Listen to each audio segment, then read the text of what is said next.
as part of my project to try to get my nutrition in a shake, so to make my own custom meal shake that will fulfill all my nutritional needs, I recently got broccoli powder. This is 500 grams. It cost me 8 euros and 45 cents. These are the macros. So we have 40 grams of carbs, we have 30 grams of protein, and we have 1.8 grams of fat. This is what the front looks like. This sells on Amazon, as I already mentioned. It also sells on the website of this manufacturer. Now, then we can take a look at this. There is also a spoon that comes with it. The spoon contains, I think, around 3.3 grams. What is recommended is 3 scoops, approximately then 10 grams, and to mix it with 150 to 200 milliliters of water. Now, store in a cool, dry place, seal pouch after use. And it's also suitable for vegetarians and vegans, it says on the bag. Now, what does it look like? It looks like this if it is mixed up, and if you drink it, it will taste like mostly like broccoli. Here now the motivation for ordering this powder. I already have the main ingredients of my food shakes, which is mostly protein powder. Then I have multiple small bags, which are of this size, could also be 1 kilogram size, and these are basically ingredients which I see as levers. So I have, for example, organic flaxseed, I have psyllium husk, psyllium husk, for example, is, I think, mostly 80 grams of fiber in there. So I can lever up the fiber content and down the fiber content. So if I wanted to basically isolate the variable fiber and see how my body responds to more or less fiber, I could at a given meal shake composition basically introduce more fiber and less fiber with this lever. The fat lever I currently use is mostly eggs. So eggs contain 40 grams of protein, or 44 grams of protein per 100 grams, and then we also have 40 grams of fat in there. So if I add this to an already protein shake, then I basically am just adding protein but also fat. So if I take a certain amount of protein powder plus a certain amount of egg powder, then I can basically increase the fat by just skewing the ratio towards the fat, from not towards the fat but towards the egg powder. Now, I have been searching for a kind of vegetable replacement. The idea is that what if I, for maybe 2 weeks, am so busy that I cannot eat vegetables? What happens then? And this is kind of one of the main critics, I think, about something like a meal shake. What about the benefits of vegetables? Now, is it about the chewing part? Is it about the micronutrients contained in vegetables? Is it maybe also about something else in the vegetables? And so, what about these? The first solution I kind of found this. So first of all, I obviously need some kind of powder, which I then can order. Now, I could also order something that is already a smoothie, but then this would sell probably at a higher margin compared to the ingredient cost compared to a powder. Now, out of all the vegetables one would deem to be useful, one could either create the powder oneself, which probably in terms of time cost is just too high. One could also say, out of all the vegetables, I select a set of vegetables that already sell in a composite powder, meaning I buy a powder that already has multiple vegetables in it.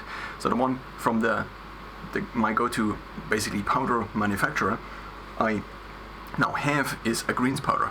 The main problem with this greens powder is, first of all, we only have 8 ingredients there. This is not the main problem.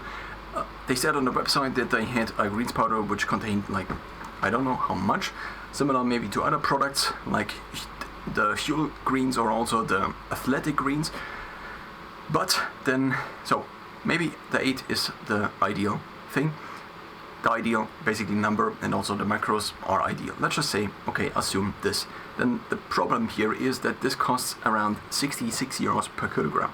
Whereas if you buy vegetables from the grocery store in powdered form, which you might also sometimes know as spices, so there seems to be an overlap between what sells as vegetables, and if you then dry them up and basically powder them, then you have them in a powdered form. So this here sells, I think, for around 50-60 cents.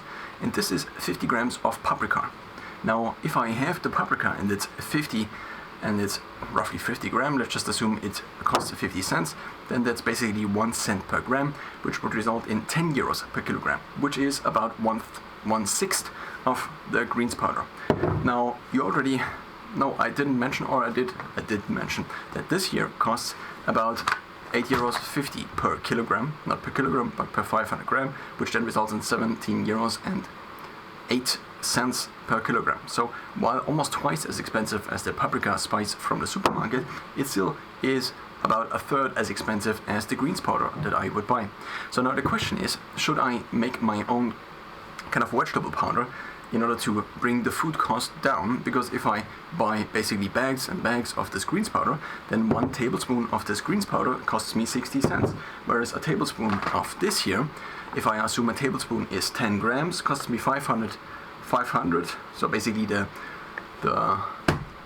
€9 or the €8.50 divided by the servings that are in there. So we have, if we assume a tablespoon is a 10-gram serving, then we have basically 500 divided by 10, 50 servings, and then a tablespoon of broccoli powder costs me 17 cents.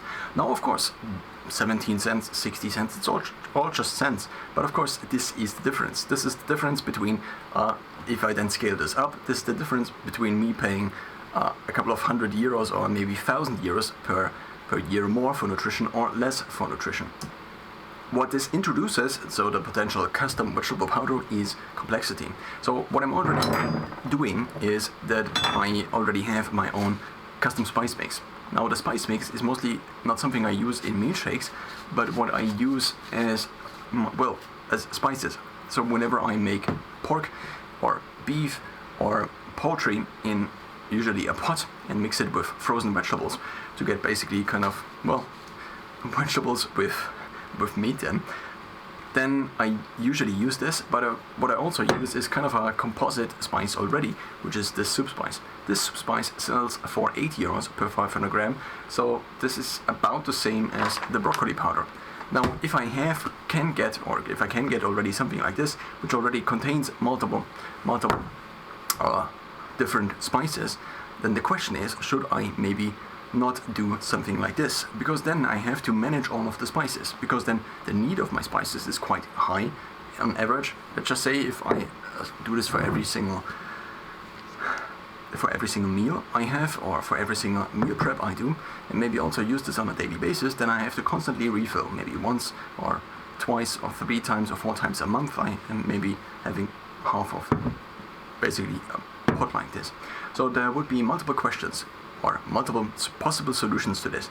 One would be to just get the greens powder and just accept now that this is the most costly solution, but it is also the simplest solution, because it is only one powder. I only need one powder, which also means that part of my money or capital is only bound in, or there is basically less capital that is constantly bound in all the different ingredients I have to store, because if I have less ingredients, then I can buy more of the one ingredient I actually need, instead of having to have multiple ingredients which have to always be kind of in a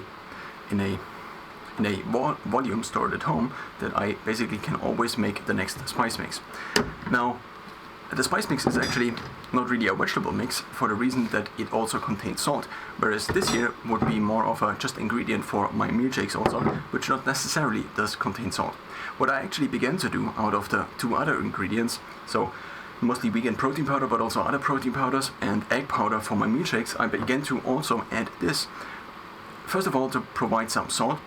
Second of all, to provide some electrolytes. And third of all, to maybe just use basically this as the minimum version of a spice mix that I can buy, that I can get basically auto-delivered from Amazon, even though currently I'm not subscribed to this on Amazon. So on Amazon, if you don't know, you can subscribe to items, which means even if you're not a Prime user, you can still get the delivery cost reduced, or basically I think it is 0 in most cases, and you can also get discounts from anywhere from 5 to I think 30%, depending on what you order.